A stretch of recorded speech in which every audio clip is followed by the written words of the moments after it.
I'm holding a space that says, no, these are not shameful topics. No, this is not unnatural. No, this is not bad, wrong, dirty, sinful, period. We all come from sexuality. How on earth could that possibly be wrong? We are made of it. We are in it. It is in everything. It's beautiful. 1, 2, 3, breathe. This is Unconditioning, Discovering the Voice Within, with Whitney Ann Jenkins.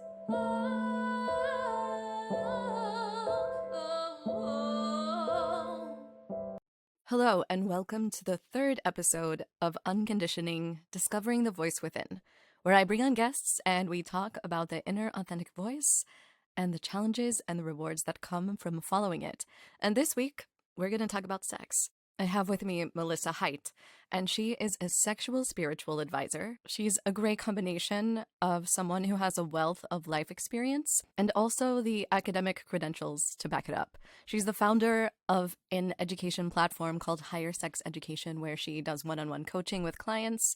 She teaches classes, and she has a monthly support group, which a lot of us could use right now during this COVID time, where a lot of us have been isolated for a long stretch of time. I met Melissa a few years ago in Europe, in Andorra, which, if you don't know, it is this beautiful, tiny country in between France and Spain in the mountains. And I was there visiting my friends Mary and Tice, who had a contract there with Cirque du Soleil, and Melissa was there helping them out with their son Jax. And Melissa and I connected there, and we kept in touch. And I'm just really impressed by her platform and the message that she is trying to deliver to the world. And so I'm so excited to bring her on and have her share her wisdom with you. And I hope that you enjoy this conversation as much as we did. So hi, Melissa. How are you doing? How are you doing today? We'll start there. Hi, Whitney. I'm doing really well today. I feel good about life. Today feels like an upswing in the roller coaster that is life. That's really good. So just to fill in the listeners about how we know each other, we met a couple of times, probably in Utah, because we have a mutual friend. But I think the very first time that we actually had an exchange of any significance was in Andorra, when you were there nannying Jax for Mary and Tice, and I came to visit. And Jax was having a meltdown, an emotional meltdown. And you handled that situation quite beautifully. And it was a moment where I was like, wow, this lady's really got something. She is pretty unique and special, because you were teaching a 3-year-old how to handle his emotions through breathing. And I was so impressed by that, because I was thinking about my childhood and how I would have benefited if I learned to breathe that young. So can you talk about that a little bit? Yeah, I think I remember that moment specifically, but I've had many instances with trying to help Jax breathe because he's 3. Well, he's 4 now, but yeah, a lot of that comes from my own empathy, and when I'm with other beings and feeling, I'm sure what was happening in that moment was I was aware that he wasn't breathing, and that energy was really high in his chest and stuck in his throat, and he was in a holding pattern. And I think I wanted just to test if I could get him more into his body and moving his body, moving his rib cage, like having movement in the experience that he was having at the moment. I kind of think I was like tapping his belly too. If I'm remembering right, I think I was like tapping, like, get in here. It was like, wow, why don't we learn this in school? Why isn't this taught to us? Because it's such like a tangible way to take care of ourselves. I think the long and short of that question is that our parents weren't taught, and their parents weren't taught, and their parents weren't taught. And we're in the time now that we're awakening to a lot of things. And hopefully we can start to learn how to care for our younger and, of course, older generations, and teach them more reliable and healthy skills for life, better life skills and breathing. Gosh, where would we be if we all learned how to breathe first and foremost when anything's happening, when we're sad, when we're anxious, when we're scared, when any number of things come up? What if we learned quickly that our go-to is to our breath. Where is your breath right now? Check into your breath. Right. And where that guides us in being able to even understand where emotions are coming from and how to handle them. So you said that your parents weren't taught that. And so I want to go back to your childhood and kind of see where you started out and your journey of where you became. So when did you first realize that you had your own individual thoughts and voice inside of you that wasn't being led by someone else? Yeah, it's a great question. I think it was quite early. I think I'm pretty lucky for the circumstances, the challenging circumstances that I grew up in.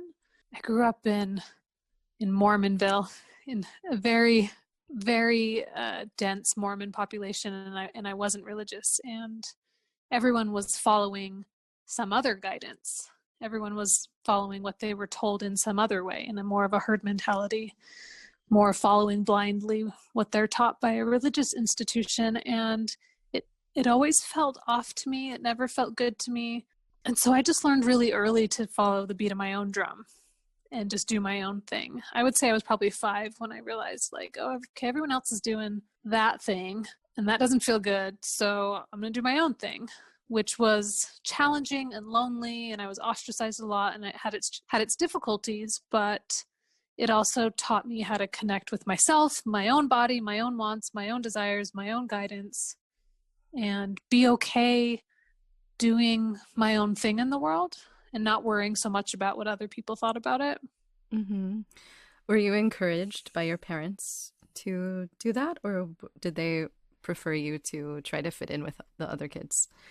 I would say neither. I would say they were very neutral. They had left religion, and they opened space for my brother and I to do what we wanted in the world and to decide what we wanted to decide for ourselves. So growing up, the two of us would occasionally go to different churches and try out different things and see what we liked and make our own decisions. But I don't think either. I don't think they tried to make me fit in or support me standing out.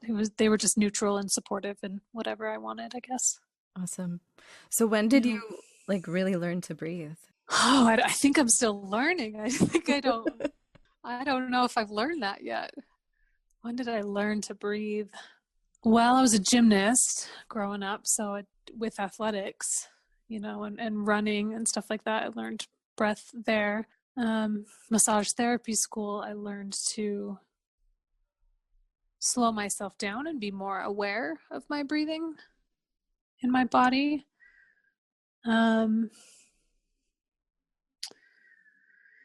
Throughout the last 10, 15 years of my life working with sexuality, that's something we didn't talk about yet, but I work with human sexuality as a vocation, and good lovers are good breathers, really, and there's problematic habits that happen with people that don't know how to breathe, and when people don't know how to breathe, problems arise and energy doesn't flow well, and sexuality is all about flow and being present, and that's hand in hand with breath.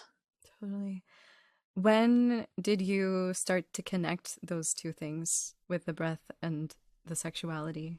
I don't know. It could be when I was 5 and when I started to discover sexuality. It could be in my 20s when I was really exploring physically, sexually with other people.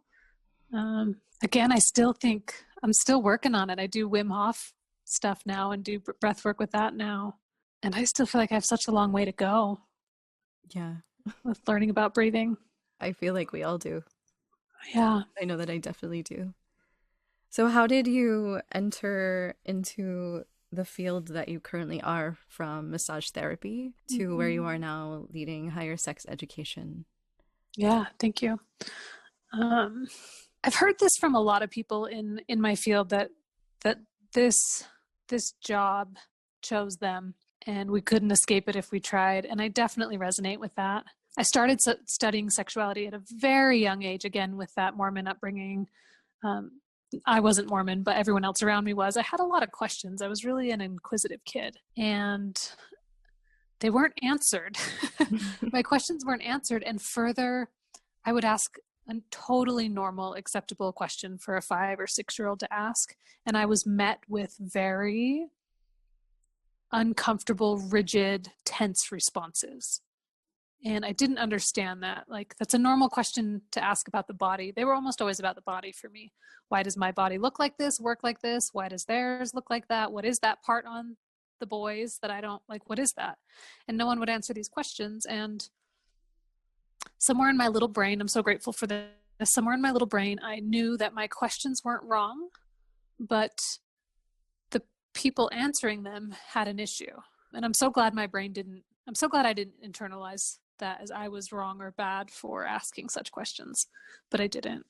And so I've studied sexuality my whole life since I was a little kid, and I tried to escape the field.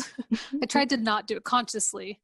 I said, God, whoever God is, universe, whatever I'm talking to right now, pick someone else. This is not what I want to do. I don't want to be in Utah helping people with sexuality. That's ridiculous. Like, what a life. No thanks, right? And so I went really hard into performing and acrobatics, and that's how we met our mutual friend. That's how I met our mutual friend.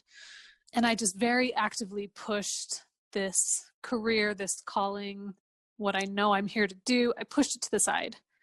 And that was problematic for me in the realm of sexuality. And I understand now that sexual flow will not be stopped. It can't be damned, right? Mm-hmm. It's life force energy. It's part of us. Yes. It's who we are. It is life, and you can't deny it. And by me denying a huge part of who I am as a sexual being, it came at me in really wonky ways. I had more assaults during that time than you would even imagine. I had more dark shadow sexual energy coming at me that was really traumatic. I had a lot of trauma that came out of that part of my life. Mm-hmm. In the performing part, which is crazy. Not in any kind of sexual realm, right? In a realm, like as a secretary, I was assaulted more than I was as. Yeah, I can relate to that. Yeah. I think it's tricky to understand the power of sexuality too, and understand not just like to overtake someone with our sexuality, but to really understand how it can empower us. Mm-hmm. Yeah. Yeah. And so after that, I really took it on consciously and said, I'm doing this. And there's people that aren't going to not be happy about it, particularly family in my life. And I got to do what I got to do, and I got to support myself. And this is what I'm here to do. And I'm doing it anyway. People come to me with their sexual questions, issues, hang-ups all the time, no matter what I'm doing. And so I might as well cultivate the practice and hold classes and have clients and make courses and these kind of things. So, and my life just works better when I look directly into the wind is how I see it with sexual energy. When I just face it head on and I'm just really honest and open and in my integrity with sexuality, things just go a lot better in life. So that's what I'm doing now. Feels good. How has that been for you as far as introducing this concept in the society that we're living in today, when many people are so repressed? Well, I feel like I deeply understand the repression. And so I have a lot of compassion for it, and I have a lot of forgiveness and understanding for it. And I'm holding a different space. I'm holding a space that says, no, these are not shameful topics. No, this is not unnatural. No, this is not bad, wrong, dirty, sinful, period. We all come from sexuality. How on earth could that possibly be wrong? We are made of it. We are in it. It is in everything. It's beautiful. So I just don't hold space. I just don't hear it anymore, almost. I just don't hear that any of this is wrong or bad, or this conversation is inappropriate in any way. I just don't have room for that or time for that. It's not interesting. It's an old story that's dying. Yes. Can you talk about the work that you've done in Utah specifically with the people there? Yeah. Yeah. I think that's pretty fascinating.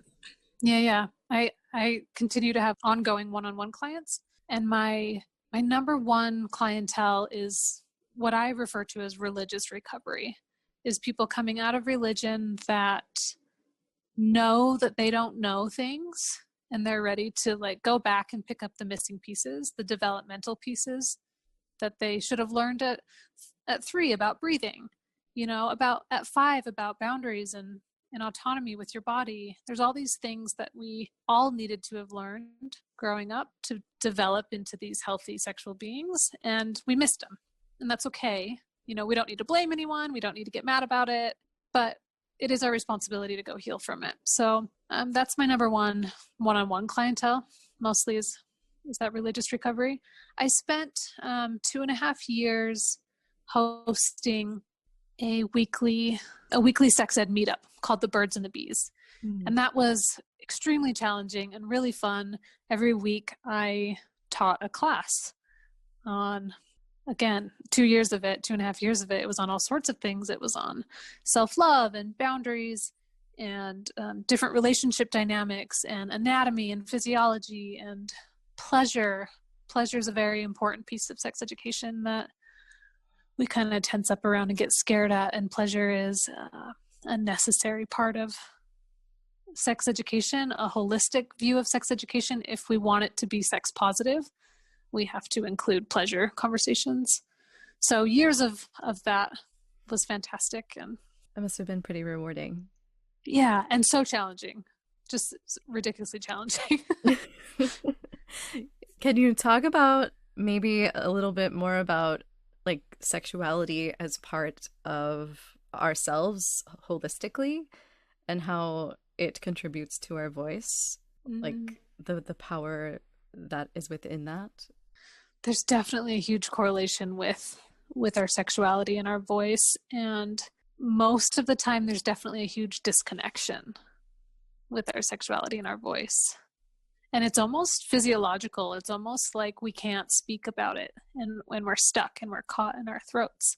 I'm not sure if that's exactly what you were asking, but there's definitely that correlation with our voice and sexuality. Absolutely. You can speak on that. Yeah, there's so much, especially with women. We're all taught to be silent about these things anyway, and we're all caught in our voice anyway.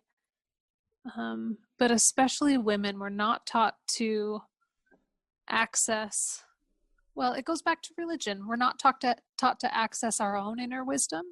We're taught that wisdom is somewhere outside of us, that the knowing, the all-knowing, this like greater voice is outside of us, and someone else will give you that information. It's not for you to have. When I think the truth is that our inner wisdom and our inner voice is inside our bodies. And we find that through embodiment. We find that through connecting with ourselves in the present moment in our bodies. So when we get that connection, that's the first step, connecting with the body. And then after that, we can start to learn how to speak what comes from that. But we can't speak to our truth and our inner knowing if we don't know how to connect with our truth and our inner knowing. So we have to learn how to connect with that. And then the rest will flow. And I see sexuality as being innervated with all things. Okay, yeah. Like the divine feminine, the divine masculine, maybe that kind of... Everything. Yeah. Everything. Sexuality is in everything that's ever been created because it's creation energy. It comes from creation. Every song is sexual, right? Every art piece, every building. And then, of course, all of nature is creation. Every tree, every flower, every bee, every bird, all of it. It all comes from this life force, this creation energy.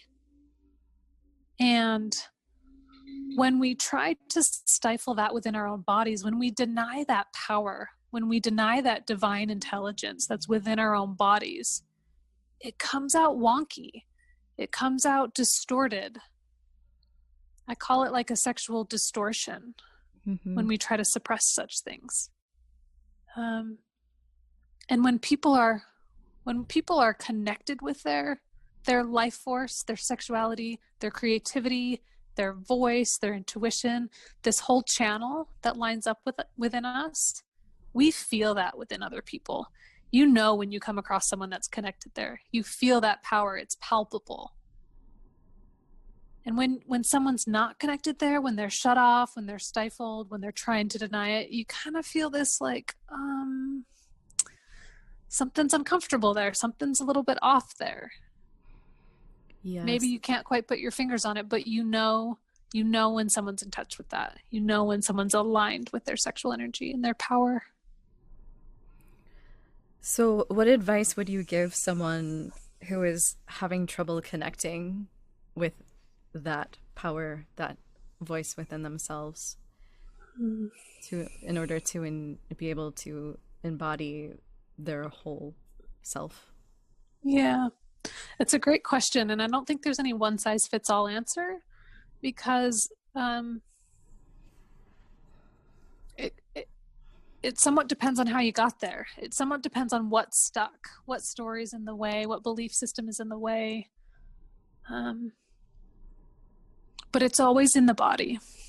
It always comes back to the body. It always comes back to being embodied. All my work is body centered, and I bring people back to what's happening right now inside your body. What are you feeling here? And there's always something. There's always like a tension in the gut, or like a sickness, or a numbness somewhere, or I don't feel anything, like, or a rising above the body completely. I don't feel anything. I don't know what you're talking about, feelings. So the answer for everybody is in the body, but there's different routes to getting there. There's different tools needed for each individual. And each individual knows how to get there. Every single one of us knows what to do. And we just need to connect with that and ask our bodies and have a conversation. Yeah, to be brave enough to be with ourselves. Yeah, exactly. And also to be able to define our boundaries, which is a huge thing that I'm still learning. That's my biggest soapbox. I have so much to say about boundaries because I've worked with it. Yeah, I could go for hours. I've worked with it so much, and I think that's what I've learned the most in my work with sexuality. Boundaries are always momentary, and this is a part that people don't understand.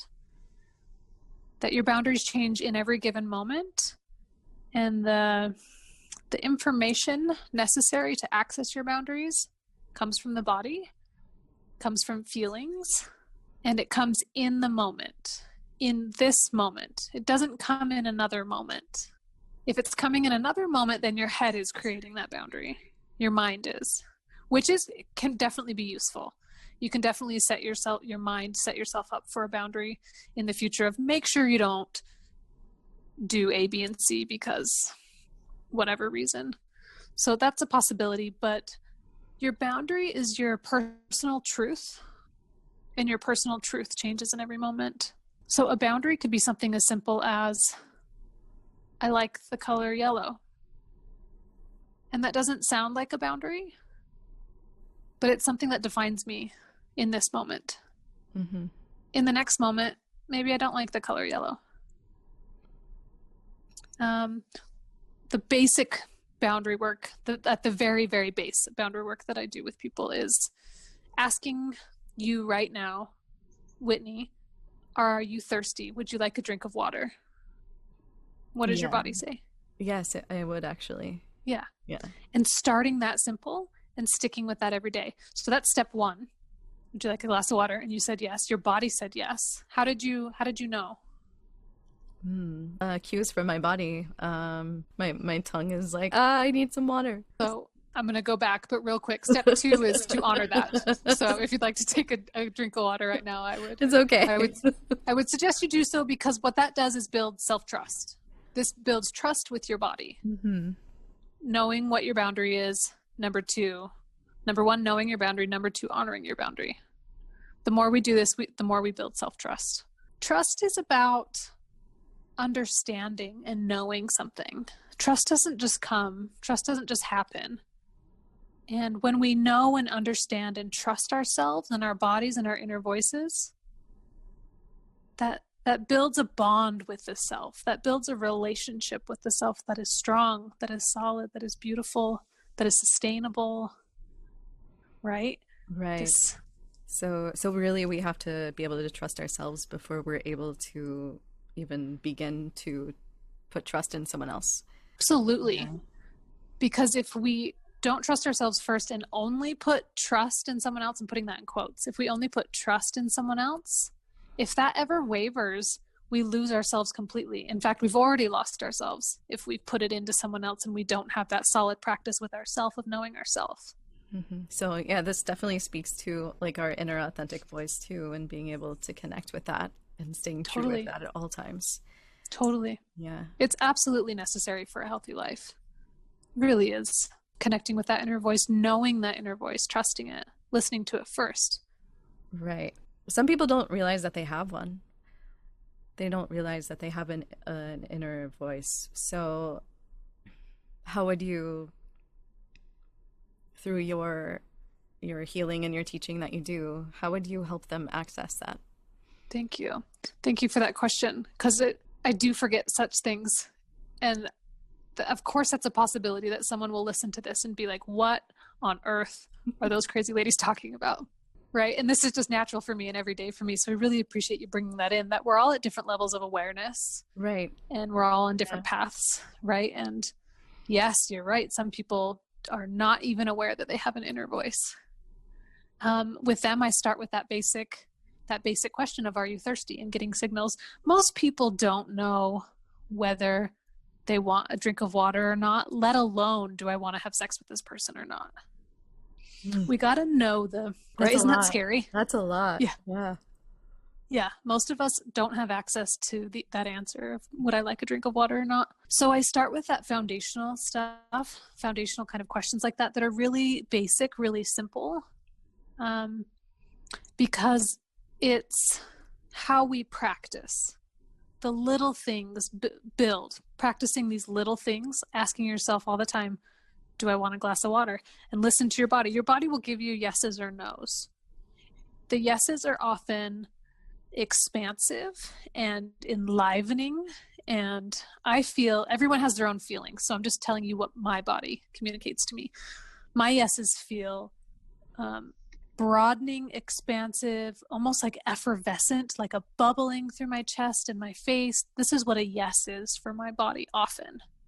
And no for me feels restrictive. It feels like a stop, a hard stop. My throat will stop, my chest will harden. Something in my body has a clear stopping point. It's very rigid and contracting. It gets like into a very tight contraction. Something somewhere in my body will get into a tight contraction. And again, the yes is this openness. So I ask myself, I do this when I'm going for a walk. Do you want to turn right? I'll just like look to the right and feel my feelings. And then I'll look to the left and feel my feelings. And I'll know which way to go from doing that.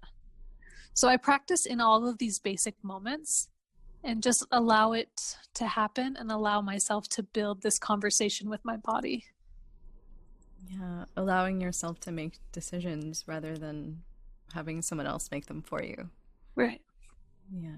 Which is quite literally acknowledging your own power, right? Right. And so, because there are so many people that don't realize that they have this power, what do you think, since you've been studying this and working with this for so long, what do you think are the contributing factors of that?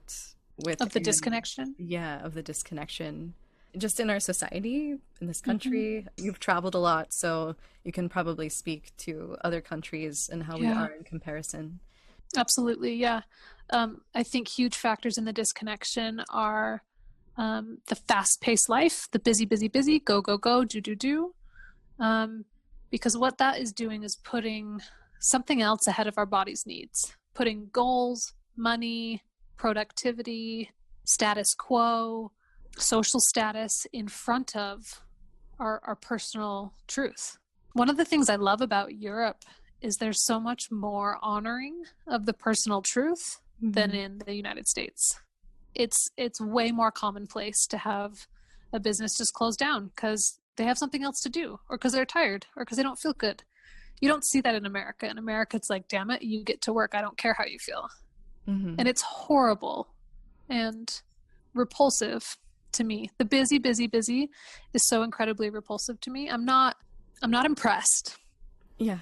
when someone is so busy that they can't be present and aware. And, it's the difference between being reactive and responsible, having a nervous system that is reactive rather than, and by responsible, I mean having the ability to respond.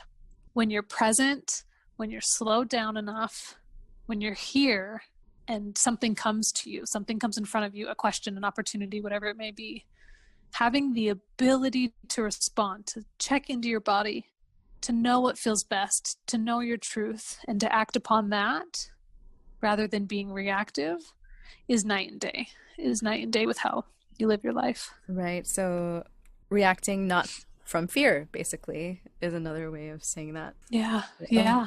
Of how many people make decisions based on fear right now, with everything going on.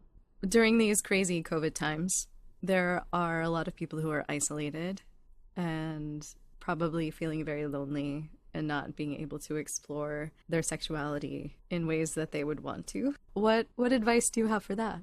I am very much appreciating the challenges right now. I'm definitely challenged, and I know most people are definitely challenged with what we're facing, what's in front of us. And I really appreciate so many people being forced isn't the word I like, but being pushed to connect with themselves and to be with themselves. We've been running from ourselves for so long. And I love it that it's like, sit down and you get to be with you. You get to be with your feelings. Yeah, I'm definitely not connecting with other people sexually in the ways that I would like to. But there's no way to not, we're always connecting with sexuality, is whether we're conscious of it or not. Right. We're not limited by our circumstances at all. That's an illusion that we're limited by our circumstances. We can absolutely explore our sexuality inside of our body, outside of our body, sensation play, pleasure, just it's endless. It's literally endless. The exploration and the creativity and the play that can happen with me, myself, and I. We have definitely not found the depths of that exploration. Yeah, as a society. I don't think so. I don't think we're even able to speak openly about doing so. Yeah. And so with your work, what is your hope for where, higher sex education can take us into I love that question. The future? Yeah. I've a little tangent here. I've definitely been referred to with a wide range of compliments and criticisms of being a total sinner, total slut, all of these things, like a complete whore from that end of the spectrum to just a complete saint. And I think both are very true. My work is to help usher in a world that is more conscious and vibrant and just natural with sexuality. That it just is. It's not overexpressed, it's not underexpressed, but a more balanced world. And the altruistic part of me is to get everyone on this level of, not everyone, but enough people on this level of consciousness where sexuality can be healthy and we can take it out of the gutter. We can take it out of being this hedonistic, dark, shadowy thing and bring it into the light that it deserves. I want a balance for all of us, including myself. I want a healthy balance. What are some ways that people can help you on your mission? How can we support you in doing that? Oh, so many ways. I think the first thing we can all do is connect with ourselves and our own inner wisdom, the whole conversation that we're having today, and start to notice our own attitudes around sexuality. So when you think about it, when you see something that you think is sexual, when you have a feeling, when there's a joke or a phrase or whatever, notice what you notice in your body. And really, that's just step one. I just want everyone to start being aware and notice oh, did you cringe when you heard the word penis? What's that about? And just be with it and just be with your body and what's happening there? That's step one, really. Just noticing your body's reaction as you go about in the world. I think that's how y'all can help me. Other ways you could, eventually purchase my book, which is not written yet, and my courses, which are not available yet. And one-on-one coaching is absolutely available. Sure. So if you want one-on-one coaching, that's another way. Yeah, I think that speaks to getting to know ourselves and taking care of ourselves first, and the ripple effect of that into the world, a collective effect. Yes. I was just looking for an antonym for self-love. I was just looking for another term for self-love because it's kind of a buzzword that is not really respected, and it's whatever. Trendy. It's kind of lost its connotation. Yeah. Yeah. So go to thesaurus.com and type in self-love, and it's horrible. Not a single response is positive. All of it is about selfishness and pride, and it's shocking that there's not another term for how do we attend to and regard our own needs and our own desires and our own feelings. We don't even have we literally don't have language for it. That breaks my heart. We need to create a new word, I think. I'm working on it. Let me know if you find anything, because I don't know. If anyone has any ideas for words, send them in. Right. But that's what it is. It's self-love. That's what it is we're love is a verb. Right. Love as a verb. If I didn't say that clearly enough. What do we do to attend to love, to cultivate our relationship with ourself? That's good. It's everything. Yes, I believe so. Breathe. I just get going on rants. Thanks for getting me on rants. Yep, for sure. Did I answer your question? Sometimes I just go. Totally. I don't remember. You totally did. Okay. Definitely. All right. I'm just going to take a breath. Do you want to take a breath in the middle of this?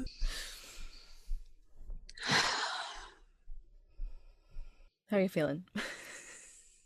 Good. I was just looking at notes that I wrote earlier, which is kind of like doing a stream of consciousness, writing about authenticity and our inner voice. I call it the still small voice. I for sure didn't come up with that myself. I'm not sure who did. A lot of people refer to it as the still small voice, and I love that. Anger and hate is often loud. Oh yeah. And what do we learn what can we find when we learn to listen to the quieter spaces and the whispers? For me, I find everything there. All of my best guidance, all of my best decisions, all of my greatest joys have come from those little whispers. Totally. And when you are constantly inundated with information all the time and media and news, it's really difficult to even quiet down. I took a 24-hour electronic detox a little bit into the pandemic because I was just too much for me to handle. And I was like, I need a break from everything. So I turned off everything, my phone, my computer, all electronic devices. And I was just going to, sit in the backyard and enjoy the trees. And I just had all of this information coming to me without being attached to any sort of device. It was just something that I have access to all the time. It was way more powerful than anything, that I could. It's just that connection is way more powerful than any, of the latest AI technology that we have or are developing. So our inner wisdom, I feel like, is pretty powerful and overlooked entirely, and not even recognized. It's entirely powerful and most often overlooked. It's definitely not respected in our culture as being a powerful force. And again, most aren't even aware that there's that inner guidance system. And that's okay too. Like, hey, if you want to operate, we're here to do whatever we want, right? Like if you want to operate with just using technology, and if that's your jam, I'm not here to tell you not to. But if you're interested in the still small voice, just try. I'm down. Let's do that because that's my jam. I'm excited about that. I'm excited about people who want to not talk all day and sit with the trees. Yes. That's a way that what our mutual friends describes you and Mary, that you guys could just go all day with not having any kind of conversation. Yeah, it's true. It's a very interesting, unique friendship because we're both pretty introverted when it comes down to it. And so we can just sit in a room beside each other and not say anything for a long period of time and just be okay with it. I love it. I love that. Yeah, that inner guidance system. I think it's beautiful. I think it's great. I have recently decided that I'm going to be keeping electronics in a separate room at the front of my space, and the back of my space is for a different vibration. Well, you know what's also interesting is I've been home with my parents for a little while, taking a break from the craziness of LA, and I'm noticing that they have the TV on and then they have their iPad and their phone while they're on the TV, and I'm like, okay, so this generation, like I'm a millennial, like this generation that my parents are more addicted to their devices than I am, and that's scary. It is. It is. I'm addicted. I'm working a job now where I have to stare at a screen all day, and I thought I would die before I would ever do such a thing. And at this point in our society, I'm really grateful for this job. But then I have work that I want to do with clients, you know, in the Zoom calls and with all sorts of things in marketing and different stuff on the computer. And I went from like 0 to 90 with my electronic usage, and I definitely notice my connection with spirit is definitely wavered, and I've lost it. And it takes cultivation, just like any relationship. It takes cultivating. It takes a level of constancy where you're checking in, and they are different vibrations than these electronic means, than the media means. We have to learn how to have discipline. We have to have our own masculine sides, have the discipline to shut down, to create the boundaries of these need to be turned off at this time. They need to go over here. We need this long of a fast.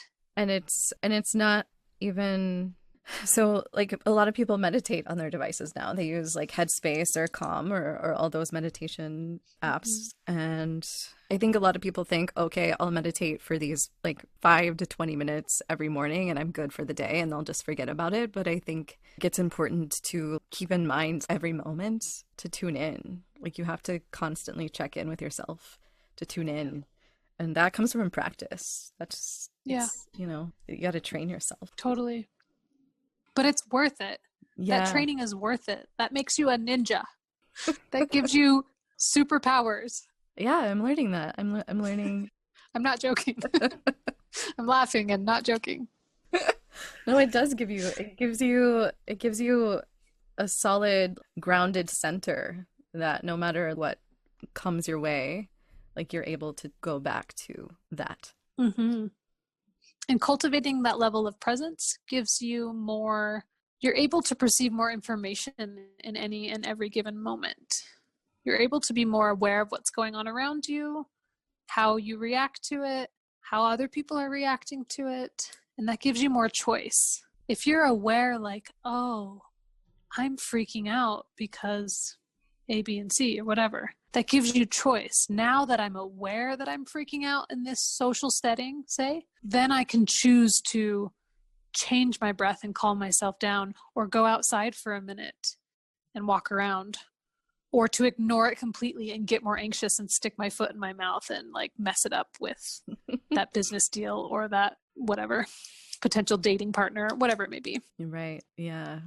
Because I can definitely recognize when I'm tuned in and when I'm tuned out. There's a huge difference. Yeah. Yeah, I had a big coming home last night.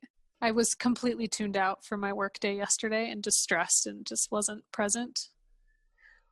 There's only so much we can take. Our nervous systems can only handle so much before we disassociate, before we leave. So much stimulation, so much pain, so much frustration, these kind of things. We can only tolerate so much before we just go somewhere else. And this is a big core of addiction issues, right? But when I came back to myself last night, I was like, oh gosh, where have I been? And I realized I had been elsewhere all day. That's really rare for me. That's not a normal thing for me. I've been practicing this presence game actively, passionately, consciously for many years. And, you know, not to like toot my own horn and say that I'm there in any way, but it's a consistent practice of mine. But the coming home last night, I was just elated. I was elated to be in my body again. I was elated to just be experiencing life again. You know, my circumstances didn't change, but it felt so good just to be with me and alive, because I've cultivated that relationship with me. I love me. I love being with me. Right. I'm awesome. Mm-hmm. Yes. So I'm excited I get to hang out with me, right? Yeah. When you can get to that point, I think you're golden. Yeah. But it's not a final destination though. No. Like I spent the whole day gone, right? I spent the whole day stressed, frustrated, angry, bitchy, out of body. Right. It's a moment to moment thing, just like we were talking about boundaries. Mm-hmm. Mm-hmm. Exactly. Yeah. We've touched on a lot of golden things. We have. I want people to understand that when transitioning into this kind of a life of being more present and aware with the body and of your emotions, it sounds really beautiful and glorified and ethereal and light. And what we don't talk about enough is how difficult and arduous that is, and how when you get in touch with your body, you're getting in touch with all the things you've ignored that are happening in your body. Mm-hmm. And there's some floodgates that open. And I want everyone to know that about these challenges and to get support. Oh, thank you. And to have a lot of forgiveness with yourself. Get a therapist. Have someone that you can talk to, so you don't revert back to closing yourself down. Mm-hmm. Yeah, it gets uncomfortable for a little while, and on the other side of that, there's a space to breathe and some peace. I've experienced. Yeah, you got to go through that. If you get stuck in that, mm-hmm. you're stuck. But you got to go all the way through that tunnel. Yeah, you have to like look the fear in the eyes. When you're just starting out, you probably don't know how to go all the way through that tunnel. Right. Mm-hmm. And that probably doesn't make any sense. And screw you, this feels terrible. Who is this lady who thinks she knows what she's talking about? Right? So I want to bring presence to the fact that this isn't all love and light when we're connecting with our body, when we're listening to our own inner wisdom. What comes up in these spaces, like I said in the beginning, is all this old stuff that you've ignored for a while. But as you continue, you'll continue to have uncomfortable feelings. And those uncomfortable feelings are, I actually don't want this person in my life anymore. Mm-hmm. Or, I actually can't keep this job. Or I do have to speak up about how they're treating me because it's not appropriate. Or these kind of things, like uncomfortable things will come up, difficult, challenging, mm-hmm. horrible things come up because, hey, that's life. And this is what we're doing. And I think it is possible to get to a point where you start to look forward to the challenges because you know that on the other side, there's a lot of growth that happens with that. Mm-hmm. So there's mm-hmm. almost like a comfortability in the uncomfortable. Mm-hmm. Yep. It can become more familiar. Mm-hmm. For me, I wouldn't say that I have a comfortability in the uncomfortable. I wouldn't say that I'm comfortable at all. I definitely still have my own resistance and my own fight, but I have learned how to let that go for myself so I can get through the process. But I'm never like, yay for this horrible life change. I'm so glad I was rejected today. Woo. True. But I try. Right. I try to find the good in that. I try to find the gems, the juice in all of those experiences because I know better. Mm-hmm. But I'm not happy about it in the moment. No. If you don't go through the unhappiness in the moment, then that's bad news too. So. Yeah. Yeah, because then where is it going? Then right. What happens? Because it goes somewhere. It does go somewhere. It goes to the body. Mm-hmm. And it gets stored and it becomes stagnant energy and it grows and festers in a particular way. I've always had this type of sixth sense where I have visuals of things like that. I have this very interesting visual awareness, and I discovered it mostly, I cultivate it more in massage school, that I could touch people's bodies and I wasn't just feeling things, I could see things. I could see colors and patterns that gave me really clear information. I can read those colors and patterns and get information from that. And what happens is we get stuck in stagnant energy if we don't address our feelings, our issues, our problematic thought behaviors and patterns. Right. That gets stored somewhere, somehow, and creates disease. Yeah. And in this like busy lifestyle that we've created for ourselves, I know that I've experienced, I'm too busy, like I can't deal with this right now. I'll deal with it later. And I push it to the side. And it manifests into something else. Well, that's a necessary and really quite a cool adaptation that we have as humans to be able to do such a thing. Like, that's too stressful right now, and we'll compartmentalize it and push it to the side. The problem becomes when we don't go back to it. Right. We have to consciously, as quick as you can, as soon as you can, go back to it. I've learned that with some traumas. I've had some traumas in my life, and the ones that I've moved through the smoothest are the ones that I addressed the feelings as soon as I could, as directly, as fiercely as I could. My last partner, my last boyfriend, killed himself after him and I got in a fight. And I don't know if you knew that. Did you know that? I knew bits and pieces of it. Yeah, please. Yeah. We got in an argument, and then he took his own life. And I was so blessed to have a couple people, 2 women specifically, that came to me very quickly, and we processed a lot of things. And the biggest part was we went to this yoga studio, and we screamed and we cried and we moved and we laughed and I probably vomited. Like, I did all of it in my body. I didn't think twice about exercising all of those feelings out of my body. And it really made me understand the grieving process and how necessary that is for the grieving process to move the energy through our bodies. Because then, of course, going to the funeral later with rooms full of people that have not screamed and wailed and beaten things and done all that I did and tried to intellectualize. Intellectualizing grief, it's vastly inefficient, to say the least. It's vastly inefficient. And I got lost now in this intensity. I don't remember how I got on this, but I think the point was to address, that's what it was to address these things quickly. I think if I would have done that a week later, it would have been a completely different process, and I would still be working through more stuckness in myself. But because I did that so quickly, I think it was about 24 hours later that I was emoting in such a way, was instrumental to my healing process.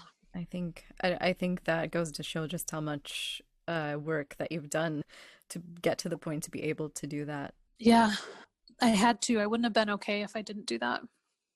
And not to say that was the end of my grieving. God, I'm not done. You know, that's going to be a process for a long time for me, but that got me out of the thick of it so I didn't get buried in it. Yeah, that's super, super important information right there. Yeah.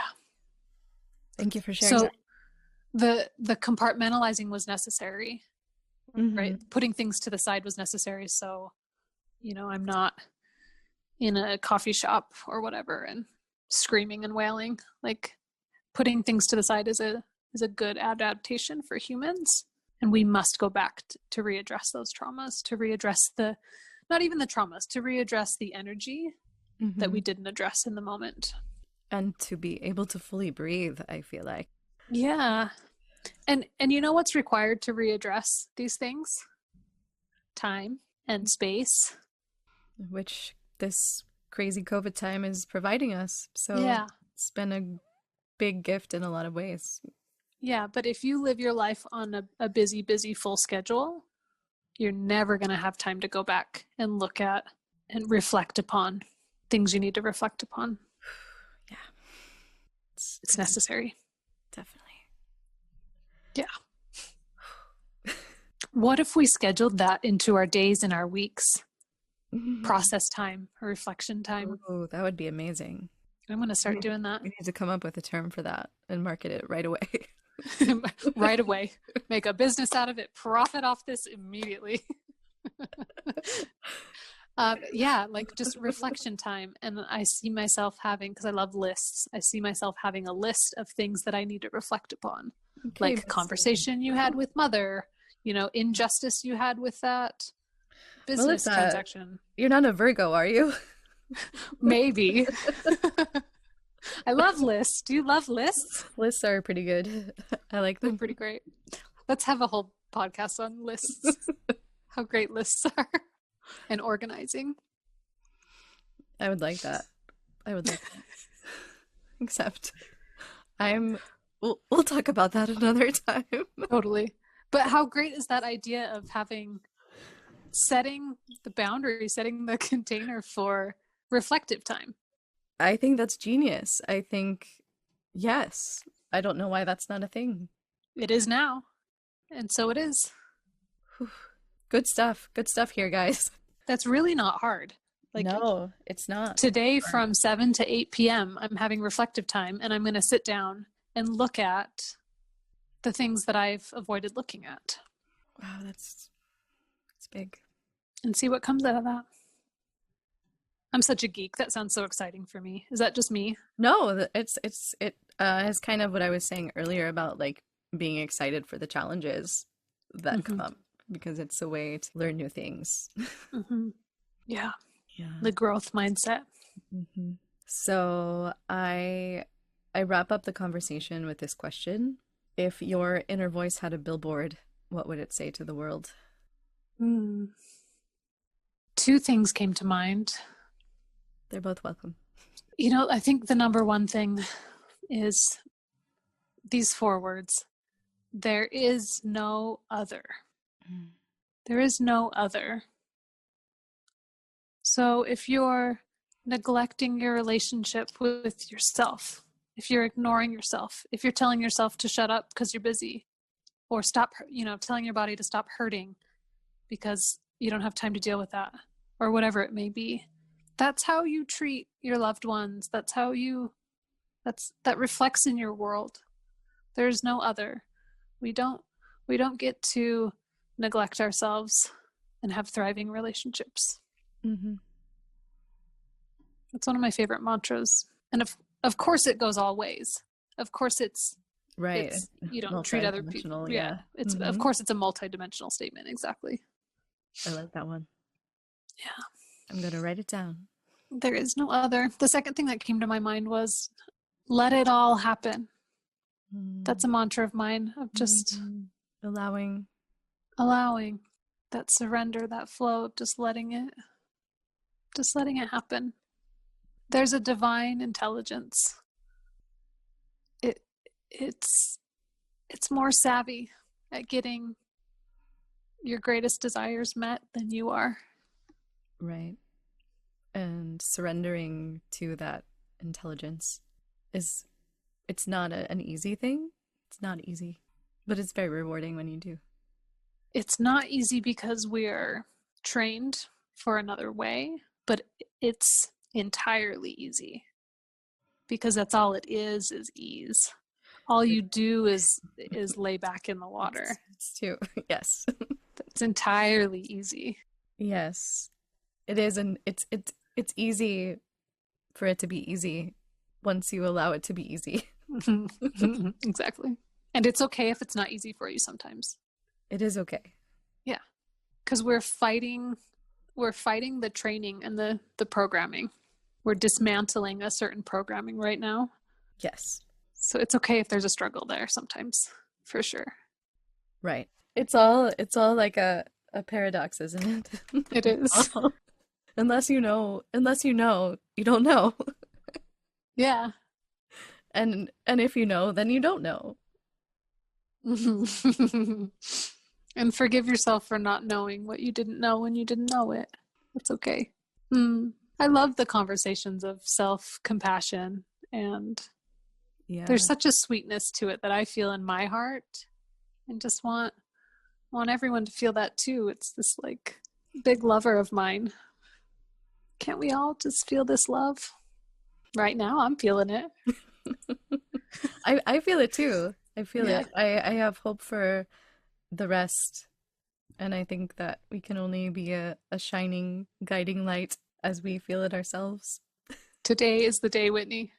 It's not a someday. Today, we are beaming love out of our hearts like Care Bears. I love the Care Bears. I do too. No wonder I felt connected to them. Such a great visual.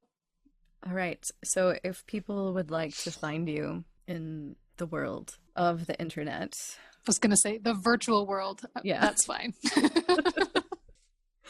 How would they stumble upon you? Thank you. You may find me in the virtual world. If you're finding me in another world right now, that's scary because I am hidden at the moment. The virtual world, highersexeducation.com, HIGHER, higher, like a higher vibration, highersexeducation.com. I also have an Instagram at highersexeducation, and then there's a Facebook group, same name. Any of those will get you to me. You can see the different offerings that I have at the moment, mostly one-on-one coaching and group coaching because all of my events at the moment are not happening. I have a plethora of live events that aren't happening. And you have a monthly support group that I have joined a couple times and I highly recommend. Thank you.